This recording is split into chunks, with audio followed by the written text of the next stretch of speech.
짜란! 기독교 유튜버 제입입니다. 종교 얘기라 어차피 노딱 붙겠지만 말하면 노딱 붙는 그 질병으로 인한 사회적 거리두기의 일환으로 종교활동, 야외활동, 체육활동 쉽게 말해 뭐 대충 밖에서 모이지 마라 이러고 있죠. 그런데 그런 활동에 반하는 종교가 하나 있습니다. 바로 갓독교, 기독교입니다. 불교, 천주교는 법회랑 미사를 최소화하는데 왜 기독교는 현장 예배를 강행하냐? 그렇게 하지 말라고 하는데도 굳이 모여서 붙어 앉아서 예배를 해야 하는 이유가 뭐냐? 신천지랑 똑같은 거 아니냐? 하면서 기독교를 향한 비판을 넘어선 비난이 쏟아지고 있습니다. 물론 정상적인 사람이 정상적인 종교활동을 하는 종교단체를 공격할 리는 없겠죠. 그렇다면 기독교가 정상적인 종교활동을 하는 종교단체가 아니거나 기독교를 공격하는 사람이 정상적인 사람이 아니라는 얘긴데, 교회가 예배를 위해 모이는 게 비정상적인 활동은 아니므로 기독교를 공격하는 사람들이 비정상적인 사람이란 얘기입니다. 쉽게 말해 평소에 기독교에 반감을 가지고 있던 사람들이 국가적 비상사태를 빌미로 기독교에 대한 혐오를 표출하고 있다 이 말이죠. 기독교를 개독교라는 충격적인 멸칭으로까지 부르는 사람이 존재할 정도니 대한민국엔 이미 사탄의 마수가 깊숙이 뻗쳐 있다는 것을 알 수 있습니다. 그런데 문제는 이런 식으로 기독교 혐오를 하는 사람들의 목소리가 커지면서 우매한 일반 대중들마저 하나님의 말씀으로부터 등을 돌리는 불상사가 일어나고 있습니다. 게다가 정치권에서조차 현장 예배를 자제하라면서 기독교를 공격하고 있는데요. 이게 일종의 종교 탄압이라는 사실을 왜 모르는 걸까요? 아니, 불교랑 천주교는 법회랑 미사 안 하는데 왜 꼭 기독교만 예배를 강행하냐? 신도들 그 질병 걸리면 책임질 거냐? 이거 정말 멍청한 질문입니다. 근데 이렇게 멍청한 질문하는 애들도 미워하면 안 돼요. 저런 멍청한 질문하는 애들도 언젠가 하나님의 말씀으로 구원받을 수 있도록 우리가 전도해야 할 대상임을 명심하고 사랑으로 대해줘야 합니다. 기독교는 왜 현장 예배를 강행할까요? 그냥 단순히 정부 방침에 반항하기 위해서? 그 질병 퍼뜨리고 싶어서 말귀를 못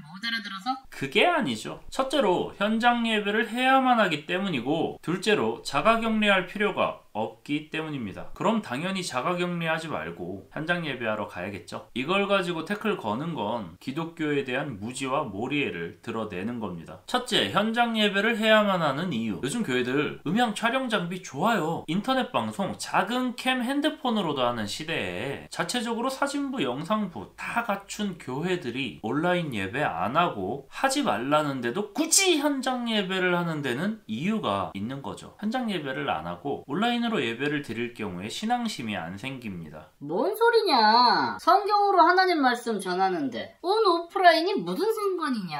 하나님 말씀은 랜선으로 전달이 안 되냐? 하나님 말씀은 전달이 되죠. 목사님 개소리가 전달이 안 되잖아요. 하나님에 대한 신앙이 아니라 목사에 대한 신앙을 말하는 겁니다. 교회를 왜 그렇게 의리의리하고 삐까뻔쩍하게 짓는지 아십니까? 신도들 편하라고, 하나님의 위상을 드높이려고, 랜드마크 되려고, 이런 이유들도 물론 있겠지만 정말 중요한 이유가 있어요. 위압감 느끼게 하려고 그런 겁니다. 옛날 카톨릭이 그렇게 고딕고딕한 성당에 목숨 걸고 스테인드 글라스를 채운 이유, 자연스럽게 건물 자체에서 느껴지는 공간에서 뿜어져 나오는 위험을 느끼게 하려고 그런 거거든요. 현장 예배하면 에코 빵빵하게 울리는 목사님 설교 다닥다닥 모여 앉아서 옆 사람 눈치 보이니까 딴짓도 못하고 집중해서 듣다 보면 타이밍 맞춰서 리액션 찰지게 해야 하니까 긴장하죠.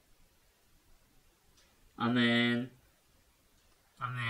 기도할 때 앞사람 방언 터지면 경쟁심리 생겨서 나도 방언 터트려야 될 것 같죠? 하느님 아버지, 하느님 아버지. 눈 감고 소리 지르고 고개 휘젓고 그러다 보면 심박수 올라가고 흥분되고 반 트랜스 상태 되죠? 그때 하나님 말씀 사이로 목사님 개소리 들어오죠. 현혹되죠. 예배 끝나고 나면 만족감 올라오죠. 하나님이 아니라 목사에 대한 경건한 마음 생기죠. 목사가 헌금 많이 내라고 하면 내야 될 것 같죠. 그래서 목사가 돈을 법니다. 근데 그걸 집에서 모니터로 핸드폰으로 본다고 생각해 봅시다. 그 느낌이 살까요? 맨정신에 이성적으로 냉정하게 듣다 보면 헛소리하는 거 다 보이죠?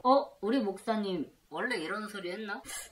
좀 이상한데? 쉽죠? 그럼 뭐다? 교회 옮긴다. 헌금 적당히 내고 싶어진다. 그럼 목사의 수입이 줄어든다. 교회라는 공간이 주는 위압감 없이 같이 듣는 신도들 없이 맨정신의 정상적인 상황에서 편하게 모니터로 보는 사람을 붙잡아둘 능력 없는 목사들은 개소리를 하는 목사란 얘기고, 그런 목사는 현장 예배를 해야만 한다는 거죠. 그래야 돈을 번다는 얘기입니다. 목사가 왜 돈을 벌어야 하느냐? 목사는 하나님의 사역자인데 돈을 못 벌면 가오가 떨어지잖아요. 플렉스 못 하잖아요. 아닌데? 우리 동네 교회는 현장 예배 취소했는데? 현장 예배 안 하는 교회 많은데? 목사님이 집에서 사이버 예배 하자고 하던데? 그런 교회는 목사가 개소리도 안 하고 정직하게 하나님 말씀 전하려고 하는 거라 어디서 어떻게 듣던 상관없는 교회인 거예요. 개소리가 없으면 똥 싸면서 들어도 영혼을 울리는 게 진정한 하나님의 말씀이 가진 힘입니다. 아니 그럼 목사는 왜 개소리를 하는 거냐? 하나님 말씀만 전하면 되는데 왜 힘들게 현장 예배하면서 개소리를 하냐? 그걸 원하는 교인들이 있기 때문입니다. 하나님 말씀을 위해, 영혼의 안식을 위해 교회를 다니는 사람도 분명히 있죠. 그런데 그렇지 않은 사람도 있습니다. 옷자랑, 차자랑, 집자랑, 자식자랑, 직업자랑, 백자랑, 인맥자랑, 할 수 있는 자랑이란 자랑은 다 하고 싶어서 교회 다니는 사람이 있다고요. 그런데 그런 사람들은 개소리 안 하는 교회를 싫어해요. 그냥 단순한 성경 해석은 고리타분하고 듣기 불편하거든요. 이거 하지 마라, 저거 하지 마라, 뭐 베풀고 양보하고 사랑해라, 맞는 소리, 옳은 소리, 바른 소리만 하면 듣기 싫어요. 힘들어요. 왜? 그렇게 살지 않으니까. 그러려고 기독교 믿고 교회 다니는 거 아니니까. 교회를 안 나온다고요. 적당히 타협하면서 개소리하는 교회를 가야 마음이 편하거든요. 스트레스 풀러 교회 나오는데 그런 얘기 듣고 있으면 스트레스 쌓이잖아요. 그래서 현장 예배를 해야만 하는 교인들이 있고 현장 예배를 해야만 하는 목사가 있습니다. 그 둘이 만나면 현장 예배를 해야만 하는 교회가 탄생하겠죠. 하나님을 섬기지 않는 목사와 하나님을 따르지 않는 교인들이 모이면 그게 기독교냐? 사이비 아니냐? 아닙니다. 홍철이가 없어도 홍철팀이 될 수 있습니다. 현장 예배가 존재 이유인데 현장 예배 하지 마라. 말이 됩니까? 아니 그러다 병 걸리면 어떡할 거냐? 책임질 거냐? 둘째, 기독교인은 자가격리할 필요가 없다니까요. 기독교가 왜 가종교겠습니까? 병 걸리면 하나님이 주신 시련, 고난이죠. 그런데 하나님은 극복할 수 있는 시련만 주시거든요. 기도하고 용기를 잃지 않으면 이겨낼 수 있습니다. 그러다 진짜 죽으면? 너무 착하고 아껴서 하나님이 먼저 데려가신 겁니다. 극복할 수 있는 시련만 내려주시는 이유는 극복을 못한 사람들은 다 죽으니까. 교회 계속 나갔는데 병에 안 걸리면 하나님의 은혜, 하나님의 가호, 하나님의 축복, 하나님의 은총이 병마를 막아준 겁니다. 자, 이제 교회 안 나갈 이유 있나요? 현장 예배하면 안 되는 이유 있어요? 걸리면 이겨낼 수 있는 시련이고 걸려서 죽으면 천국 가고 안 걸리면 은총인데 왜 굳이 집에서 자가격리를 해야 합니까? 자가격리하면 손해죠. 교회 나가서 현장 예배하면 두려움 없이 굳건한 믿음을 가진 것처럼 보이잖아요. 신앙부심도 충족되겠다. 나갈 핑계까지 생겼겠다. 거기다 정부에서 하지 말라고 막으니까 박해받는 기분도 들고 순교자 된 것 같죠? 그러니까 현장 예배 가는 겁니다. 자가격리보다 얻는 게 너무 많잖아요. 이 시국에 현장 예배 한번 가는 걸로 보여주기, 주변 시선, 허세, 뽕, 추억까지 쌓을 수 있는데 그걸 왜 안 가겠냐고요. 주변에서 나무라는 거 비기독교인들의 질투와 시샘으로 밖에 안 보이죠. 주변 사람들에게 민폐라고요? 민폐를 끼쳤으니까 회개하려고 교회 가잖아요. 얼핏 보면 현장 예배 강행하는 사람들이 운이 좋아서 사이비에 안 빠진 잠재적 신천지처럼 멍청한 사람으로 보일 수 있어요. 이기적이고 고집세고 뻔뻔한 인간 쓰레기처럼 느껴질 수 있지만 그게 다 기독교를 제대로 모르는 사람들의 오해였다는 거죠. 현장 예배하는 기독교인들이 하루빨리 주님 곁으로 돌아가길 바라며 지금까지 기독교 유튜버 제이비였습니다. 감사합니다.